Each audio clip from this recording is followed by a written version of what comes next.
లూకాసు వార్త 1వ అధ్యాయం. ఘనత వహించిన తెయోఫిలా, ఆరంభం నుండి కన్నులార చూచి వాక్య సేవకులైన వారు మనకప్పగించిన ప్రకారము మన మధ్యను నెరవేరిన కార్యములను గూర్చి వివరముగా వ్రాయుటకు అనేకులు పూనుకొన్నారు.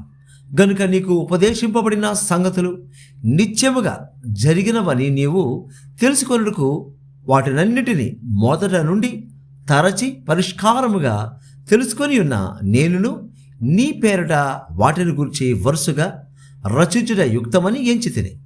యూదా దేశపు రాజైన హేరోదు దినములలో అబియా తరగతిలోనున్న జకర్యా అను ఒక యాజకుడుండెను. అతని భార్య అహరోను కుమార్తెలలో ఒకతే. ఆమె పేరు ఎలీసబెతు. వీరిద్దరు ప్రభు యొక్క సకలమైన ఆజ్ఞల చొప్పునను న్యాయ విధుల చొప్పునను నిరపరాధులుగా నడుచుకొనుచు దేవుని దృష్టికి నీతివంతులై ఉండిరి. ఎలిజబెతు గొడ్రాలైనందున వారికి పిల్లలు లేకపోయిరి. మరియు వారిద్దరూ బహుకాలము గడిచిన వృద్ధులైరి. జకర్యా తన తరగతి క్రమము చొప్పున దేవుని ఎదుట యాజక ధర్మము జరిగించుచుండగా యాజక మర్యాద చొప్పున ప్రభు ఆలయములోనికి వెళ్ళి ధూపము వేయుటకు అతనికి వంతు వచ్చెను. ధూప సమయమందు ప్రజల సమూహమంతయు వెలుపల ప్రార్థన చేయుచుండగా ప్రభువు దూత ధూపవేదిక కుడివైపున నిలిచి అతనికి కనబడగా జకర్యా అది చూచి తొందరపడి భయపడిన వాడాయను. అప్పుడు ఆ దూత అతనితో, జకర్యా, భయపడకము, నీ ప్రార్థన వినబడినది. నీ భార్య అయిన ఎలిజబెతు నీకు కుమారుని కనును, అతనికి యోహాను అను పేరు పెట్టుదు. అతడు ప్రభు దృష్టికి గొప్పవాడే, ద్రాక్షారసమైనను మద్యమైనను త్రాగక తన తల్లి గర్భమున పుట్టినది మొదలుకొని పరిశుద్ధాత్మతో నిండుకొనిన వాడై ఇశ్రాయేలులలో అనేకులను పొరవైన వారి దేవుని వైపునకు త్రిప్పును. మరియు అతడు తండ్రుల హృదయములను పిల్లల తట్టునకును అవిధేయులను నీతివంతుల జ్ఞానమును అనుసరించుటకును త్రిప్పి ప్రభు కొరకు ఆయత్తపడి ఉన్న ప్రజలను సిద్ధపరచుటకై ఏలియా యొక్క ఆత్మయు శక్తియు గలవాడై ఆయనకు ముందుగా వెళ్ళును. గనుక నీకు సంతోషమును మహా ఆనందమును కలుగును. అతడు పుట్టినందున అనేకులు సంతోషించురా. నేను జకర్యా, ఇది నాకెలాగూ తెలియను, నేను ముసలివాడను, నా భార్యయు గడిచినదని ఆ దూతతో చెప్పగా, దూత, నేను దేవుని సముఖమందు నిలుచు గబ్రియేలును, నీతో మాట్లాడుటకును ఈ వర్తమానం నీకు తెలుపుటకును పంపబడితిని. మరియు నా మాటలు వాటి కాలముందు నెరవేరును. నీవు వాటిని నమ్మలేదు గనుక ఈ సంగతులు జరుగు దినం వరకు నీవు మాట్లాడక మౌనివై ఉందువని అతనితో చెప్పాను. ప్రజలు జకర్యా కొరకు కనిపెట్టుచుండి ఆలయమునందు అతడు ఆలస్యము చేసినందుకు ఆశ్చర్యపడిరి. అతడు వెలుపలికి వచ్చినప్పుడు వారితో మాట్లాడలేక పోయినందున ఆలయమునందు అతనికి దర్శనము కలిగినదని వారు గ్రహించరి. అప్పుడు అతడు వారికి సంజ్ఞలు చేయుచు మూగవాడై ఉండెను. అతడు సేవ చేయు దినములు సంపూర్ణమైనప్పుడు తన ఇంటికి వెళ్ళాను. ఆ దినములైన పిమ్మట అతని భార్య ఎలిజబెతు గర్భవతి మనుషులలో నాకుండిన అవమానమును తీసివేయుటకు నన్ను కటాక్షించిన దినములలో ప్రభు ఇలాగున చేసిననుకొని 5 నెలలు ఇతరుల కంటబడకుండాను. 6వ నెలలో గబ్రియేలను దేవదూత గలిలయలోని నజరేతను ఊరిలో దావీదు వంశస్థుడైన యోసేపను ఒక పురుషునికి ప్రదానము చేయబడిన కన్యక యొద్దకు దేవుని చేత పంపబడెను. ఆ కన్యక పేరు మరియ. ఆ దూత లోపలికి వచ్చి ఆమెను చూచి, దయాప్రాప్తురాలా, నీకు శుభము, ప్రభు నీకు తోడై ఉన్నాడని చెప్పాను. ఆమె ఆ మాటకు బహుగా తొందరపడి ఈ శుభవచనమేమిటో అని ఆలోచించుకొనుచుండగా దూత, మరియా, భయపడకము, దేవుని వలన నీవు కృప పొందితివి. ఇదిగో, నీవు గర్భము ధరించి కుమారుని కని ఆయనకు యేసు అను పేరు పెట్టుదువు. ఆయన గొప్పవాడై సర్వోన్నతుని కుమారుడనబడును. ప్రభువైన దేవుడు ఆయన తండ్రైన దావీదు సింహాసనమును ఆయనకిచ్చును. ఆయన యాకోబు వంశస్థులను యుగ యుగములు ఏలును. ఆయన రాజ్యము అంతము లేనిదై యుండునని ఆమెతో చెప్పాను. అందుకు మరియా, నేను పురుషుని ఎరుగని దాననే ఇది ఎలాగూ జరుగునని దూతతో అనగా, దూత, పరిశుద్ధాత్మ నీ మీదకి వచ్చును, సర్వోన్నతుని శక్తి నిన్ను కమ్ముకొనను గనుక పుట్టబో శిశువు పరిశుద్ధులై దేవుని కుమారుడనబడును. మరియు నీ బంధువురాలు ఎలిజబెత్ కూడా తన వృద్ధాప్యమందు ఒక కుమారుని గర్భము ధరించి ఉన్నది. గొడ్రాలనబడిన ఆమెకు ఇది 6వ మాసము. దేవుడు చెప్పిన ఏ మాట అయినను నిరర్ధకము కానేరదని ఆమెతో చెప్పాను. అందుకు మరియా, ఇదిగో ప్రభు దాసురాలను, నీ మాట చొప్పున నాకు జరుగునుగాక అనెను. అంతటా దూత ఆమె యొద్ద నుండి వెళ్ళెను. ఆ దినముల యందు మరియ లేచి యూదా ప్రదేశంలోని కొండ సీమలోనున్న ఒక ఊరికి త్వరగా వెళ్ళి జక్కరియా ఇంటిలో ప్రవేశించి ఎలిజబెతుకు వందనము చేసెను. ఎలిజబెతు మరియ యొక్క వందన వచనము వినగానే ఆమె గర్భములో శిశువు గంతులు వేసెను. అంతటా ఎలిజబెతు పరిశుద్ధాత్మతో నిండుకొనినదై బిగ్గరగా ఇట్లా నేను, స్త్రీలలో నీవు ఆశీర్వదింపబడిన దానవు, నీ గర్భఫలమును ఆశీర్వదింపబడను. నా ప్రభు తల్లి నా యుద్ధకు వచ్చుట నాకెలాగూ ప్రాప్తించను. ఇదిగో నీ శుభవచనము నా చెవిని పడగానే నా గర్భములోని శిశువు ఆనందముతో గంతులు వేసెను. ప్రభు ఆమెకు తెలియజేయించిన మాటలు సిద్ధించును గనుక నమ్మిన ఆమె ధన్యురాల నేను. అప్పుడు మరియ ఇట్లా నేను, నా ప్రాణము ప్రభువును ఘనపరచుచున్నది. ఆయన తన దాసురాలి దీనస్థితి కటాక్షించెను. నా ఆత్మ నా రక్షకుడైన దేవునిందు ఆనందించెను. సర్వశక్తిమంతుడు నాకు గొప్ప కార్యములు చేసెను గనుక ఇది మొదలుకొని అన్ని తరముల వారును నన్ను ధన్యురాలని అందరు. ఆయన నామము పరిశుద్ధము. ఆయనకు భయపడి వారి మీద ఆయన కనికరము తరతరములకుండును. ఆయన తన బాహుతో పరాక్రమము చూపెను. వారి హృదయముల ఆలోచన విషయమై గర్విష్ఠులను చెదరగొట్టెను. సింహాసనముల నుండి బలవంతులను పడద్రోసి ధీరుల నెక్కించెను. ఆకలి గొనిన వారికి మంచి పదార్థములతో సంతృప్తి పరచి ధనవంతులను ఒట్టి చేతులతో పంపివేశెను. అబ్రహామునకును అతని సంతానమునకును యుగాంతము వరకు తన కనికరము చూపి జ్ఞాపకము చేసుకొందునని మన పితరులతో సెలవిచ్చినట్టు ఆయన తన సేవకుడైన ఇశ్రాయేలులకు సహాయము చేసెను. అంతటా మరియా ఇంచుమించు 3 నెలలు ఆమెతో కూడా ఉండి పిమ్మట తన ఇంటికి తిరిగి వచ్చెను. ప్రసవ కాలం వచ్చినప్పుడు ఎలిజబెతు కుమారుని కన్నెను. అప్పుడు ప్రభు ఆమె మీద మహా కనికరముంచెనని ఆమె పొరుగువారును బంధువులను విని ఆమెతో కూడా సంతోషించిరి. 8వ దినమున వారు ఆ శిశువుకు సున్నతి చేయవచ్చి తండ్రి పేరును బట్టి జక్కర్యాను పేరు వానికి పెట్టబోచుండగా తల్లి అలాగువద్దు, వానికి యోహానను పేరు పెట్టవలనని చెప్పారు. అందుకు వారు, నీ బంధువులలో ఆ పేరు గలవాడెవడనూ లేడే అని ఆమెతో చెప్పి వానికి ఏ పేరు పెట్టగోరుచున్నావని వాని తండ్రికి సంజ్ఞలు చేసి అడిగిరి. అతడు వ్రాతపలక తెమ్మని వాని పేరు యోహానని వ్రాసాను. అందుకు వారందరూ ఆశ్చర్యపడిరి. వెంటనే అతని నోరు తెరవబడి నాలుక సడలి అతడు దేవుని స్తుతించుచు మాటలాడసాగాను. అందును బట్టి వారి చుట్టూ పట్ల కాపురమున్న వారికందరికీ భయము కలిగాను. ఆ సంగతులన్నీ యోదయ కొండ సీమల ఎనంతటా ప్రచురమాయను. ప్రభు హస్తం అతనికి తోడై ఉండెను గనుక ఆ సంగతులను గూర్చి వినిన వారందరూ ఈ బిడ్డ ఎలాంటి వాడగునో అని వాటిని మనస్సులో ఉంచుకొనిరి. మరియు అతని తండ్రి జక్కరియా పరిశుద్ధాత్మ పూర్ణుడై ఇట్లు ప్రవచించెను. ప్రభువైన ఇశ్రాయేలు దేవుడు స్తుతింపబడునుగాక. ఆయన తన ప్రజలకు దర్శనమిచ్చి వారికి విమోచన కలుగుచేసెను.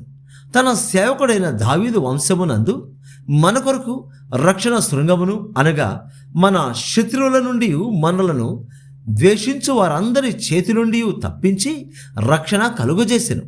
దీనిని గూర్చి ఆయన ఆది నుండి తన పరిశుద్ధ ప్రవక్తల నోట పలికించెను.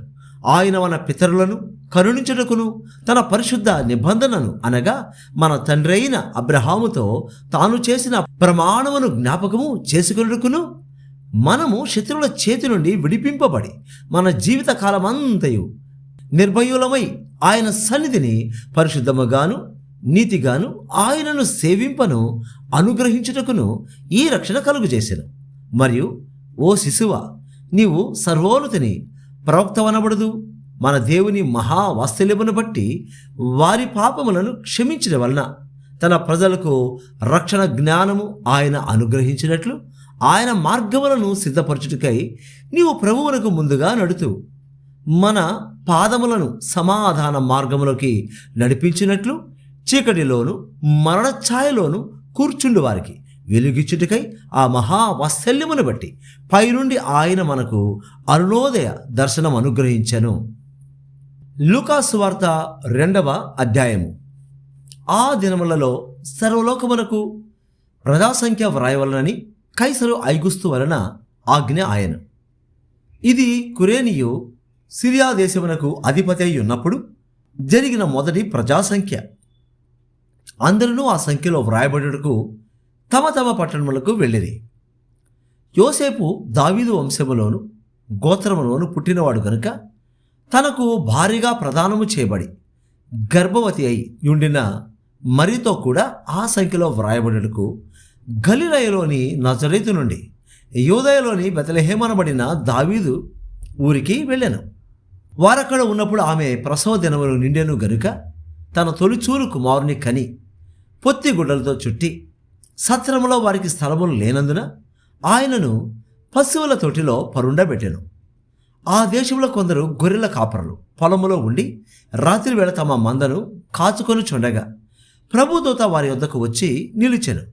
ప్రభు మహిమ వారి చుట్టూ ప్రకాశించినందున వారు మిక్కిలి భయపడరి. అయితే ఆ దూత, భయపడకుడి, ఇదిగో ప్రజలందరికీ కలుగబోవు మహా సంతోషకరమైన సువర్తమానము నేను మీకు తెలియజేయుచున్నాను. దావీదు పట్టణమందు నేడు రక్షకుడు మీ కొరకు పుట్టి ఉన్నాడు. ఈయన ప్రభువైన క్రీస్తు. దానికిదే మీ కానవాలు. ఒక శిశువు పొత్తి గుడ్డలతో చుట్టబడి ఒక తొట్టిలో పండుకొని ఉండుట మీరు చూచెదరని వారితో చెప్పెను. వెంటనే పరలోక సైన్య సమూహము ఆ దూతతో కూడా నుండి సర్వోన్నతమైన స్థలములలో దేవునికి మహిమయు ఆయనకిష్టులైన మనుషులకు భూమి మీద సమాధానమును కలుగునుగాక అని దేవుని స్తోత్రము చేయుచుండెను. ఆ దూతలు తమ యొద్ద నుండి పరలోకమునకు వెళ్ళిన తరువాత ఆ గొర్రెల కాపరులు జరిగిన ఈ కార్యమును ప్రభు మనకు తెలియజేయించి ఉన్నాడు. మనము బెత్లెహేము వరకు వెళ్ళి చూతము రండని ఒకరితోనొకడు చెప్పుకొని త్వరగా వెళ్ళి మరియను యోసేపును తొట్టిలో పండుకొని ఉన్న శిశువును చూచిరి. వారు చూచి ఈ శిశువును గురించి తమతో చెప్పబడిన మాటలు ప్రచురము చేసిరి. గొర్రెల కాపరులు తమతో చెప్పిన సంగతులను గురించి విన్న వారందరూ మిక్కిలి ఆశ్చర్యపడిరి. అయితే మరియ ఆ మాటలన్నీ తన హృదయంలో తల పోసుకొనుచు భద్రము చేసుకొనెను. అంతటా ఆ గొర్రెల కాపరులు తమతో చెప్పబడినట్టుగా తాము విన్న వాటిని కన్న వాటిని అన్నిటిని గూర్చి దేవుని మహిమపరచుచు స్తోత్రము చేయుచు తిరిగి వెళ్ళిరి. ఆ శిశువులకు సున్నతి చేయవలసిన 8వ దినము వచ్చినప్పుడు గర్భమందాయన పడకమునుపు దేవదూత చేత పెట్టబడిన యేసు అను పేరు వారు ఆయనకు పెట్టిరి. మోషే ధర్మశాస్త్రము చొప్పున వారు తమను శుద్ధి చేసుకుని దినములు గడిచినప్పుడు ప్రతి తొలిచూలు మగపిల్ల ప్రభువుకు ప్రతిష్ఠ చేయబడవలెను అని ప్రభువు ధర్మశాస్త్రమందు వ్రాయబడినట్టు ఆయనను ప్రభువుకు ప్రతిష్ఠించుటకును ప్రభు ధర్మశాస్త్రమందు చెప్పబడినట్టు గువ్వల జతనైనను 2 పావురపు పిల్లలనైనను బలిగా సమర్పించుటకును వారు ఆలయములను యెరూషలేమునకు తీసుకొని పోయిరి. యెరూషలేమునందు సుమేయోనను ఒక మనుషుడుండెను. అతడు నీతిమంతుడును భక్తిపరుడునై ఉండి ఇశ్రాయేలు యొక్క ఆదరణ కొరకు కనిపెట్టేవాడు. పరిశుద్ధాత్మ అతని మీద ఉండెను. అతడు ప్రభు యొక్క క్రీస్తును చూడక మునుపు మరణము పొందడని అతనికి పరిశుద్ధాత్మ చేత బయలుపరచబడి ఉండెను. ఆత్మవశుడై అతడు దేవాలయములోనికి వచ్చెను.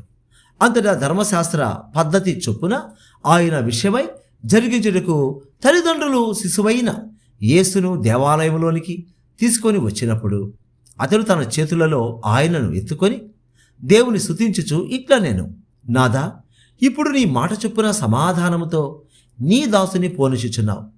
అన్యజనులకు నిన్ను బయలుపరచుటకు వెలుగుగాను నీ ప్రజలైన ఇశ్రాయేలుకు మహిమగాను నీవు సకల ప్రజల ఎదుట సిద్ధపరిచిన నీ రక్షణ నేను కన్నులారా చూచితిని. యోసేపును ఆయన తల్లియు ఆయనను గురించి చెప్పబడిన మాటలను విని ఆశ్చర్యపడిరి.